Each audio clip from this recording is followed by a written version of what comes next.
দেশে আশঙ্কাজনক হারে বাড়ছে হামের প্রকোপ। গত ২৪ ঘন্টায় সারা দেশে হাম ও এর উপসর্গ নিয়ে আরো ১১ শিশুর মৃত্যু হয়েছে।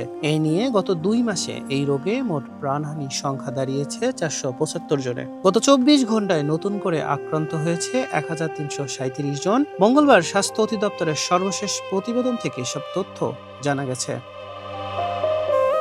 স্বাস্থ্য অধিদপ্তর জানায়, হাম এবং হামের উপসর্গ নিয়ে গত ২ মাসে সারা দেশে ৪৭৫ জন শিশুর মৃত্যু হয়েছে। এর মধ্যে নিশ্চিতভাবে হামে মৃত্যু হয়েছে ৭৭ জন শিশুর, আর হামের উপসর্গ নিয়ে মারা গেছে ৩৯৮ জন শিশু। প্রতিবেদনের তথ্য অনুযায়ী গত ২৪ ঘন্টায় সারা দেশে নতুন করে ১২৬৪ জন সন্দেহভাজন হামের রোগী শনাক্ত করা হয়েছে। একই সময় দেশের সরকারি ও বেসরকারি হাসপাতালে নতুন করে ভর্তি হয়েছেন ১১১৫ জন।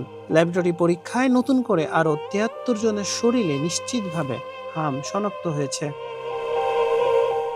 বিভাগ ভিত্তিক তথ্য বিশ্লেষণে দেখা গেছে, সংক্রমণের শীর্ষে রয়েছে ঢাকা বিভাগ। গত ২৪ ঘন্টায় ঢাকায় সর্বোচ্চ ৫৪৪ জন সন্দেহভাজন রোগী চিহ্নিত করা হয়েছে। দ্বিতীয় অবস্থানে থাকা চট্টগ্রামে ২৩০ জন এবং তৃতীয় অবস্থানে থাকা বরিশালে ১৪৭ জন নতুন রোগী পাওয়া গেছে। ল্যাব টেস্টে নিশ্চিতভাবে হাম শনাক্তের ক্ষেত্রেও শীর্ষে ঢাকা, যেখানে একদিনেই সর্বোচ্চ ৫৪ জনের রিপোর্ট পজিটিভ এসেছে। শিশুদের এই সংক্রমণ ও মৃত্যু রোধে টিকাদান জোরদার করা সহ অভিভাবকদের আরও সচেতন হওয়ার পরামর্শ দিচ্ছেন বিশেষজ্ঞরা। হাসান শাহরিয়ার, মানব কণ্ঠ।